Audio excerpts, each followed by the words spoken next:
The attorney for real estate heir Robert Durst is claiming that he was illegally arrested, demanding that he be released from a Louisiana prison.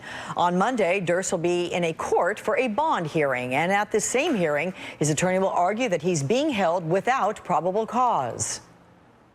The charges in Louisiana are minor in comparison to what they've got him charged with out in California. Why Louisiana wants to keep him there is a mystery. We're ready to get to California and, in essence, get it on. Joining me now is Paul Henderson, a veteran prosecutor. And Paul, with a welcome to you. Durst's attorney there is talking about the gun charge. Is this as insignificant as he's making it out to be? Well, it's actually not that insignificant because the gun was also found with $43,000 in cash, which might not seem like a big deal to a billionaire, but in the context of being with a gun and with the marijuana, also with latex gloves and a mask, that can be significant. It can be an indicator of guilt, which could be an indicator of flight. The indicator of flight, which could be an indicator of guilt. So that's why it's all relevant. And I'm sure prosecutors in Louisiana aren't willing to just let that information and go in light of these new charges, but they might. We'll have to wait and see. During that same interview, his attorney said that it was no coincidence at all that he was served with a warrant right after that final episode of his HBO show. Let's take a listen to that. If we try this case, and when we try this case, we're going to try it on facts and not on a TV program. So he's referencing those hot mic comments. Will those be accessible when his murder case goes to trial? Will they be admissible?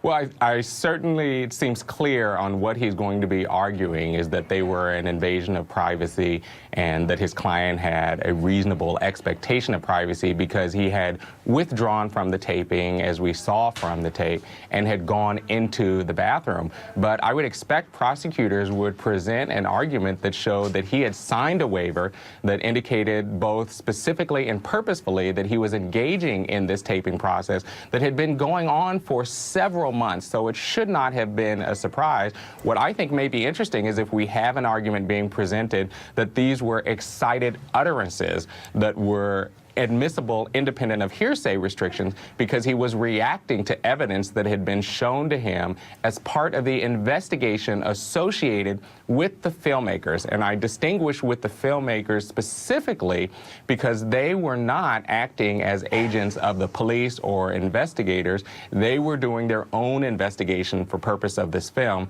So they're not going to be held to the same standard that law enforcement might be held to if they were eliciting these statements. His attorney was also asked about all those cold cases that several police departments are looking into. Here's that. This disappearance in Eureka, California, the police chief just came out and said, well, there's no evidence that he had anything to do with that. And someone got murdered in San Francisco at the same time that Bob Durst was there. Well, hell, there were 2 million people in San Francisco when that happened. There's no evidence. There's no linkage. I mean, maybe the next thing we'll hear is he's responsible for the disappearance of Jimmy Hoffa. Do you think Durst has become an easy target?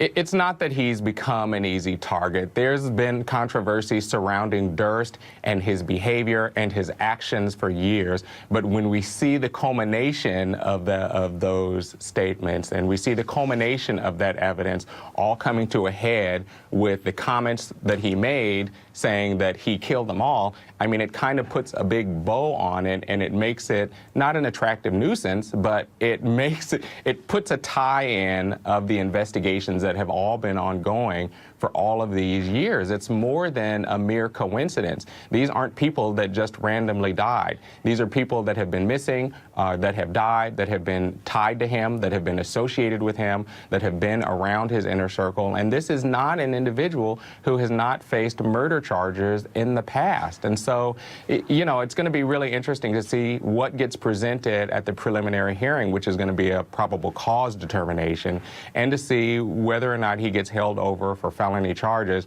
and then what's going to happen with the charges here in California associated with the homicide.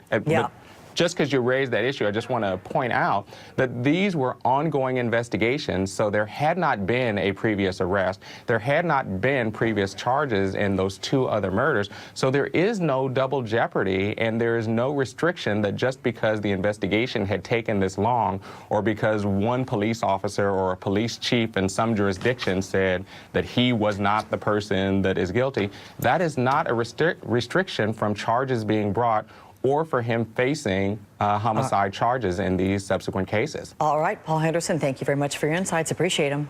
Sure. Thanks for having me, Alex.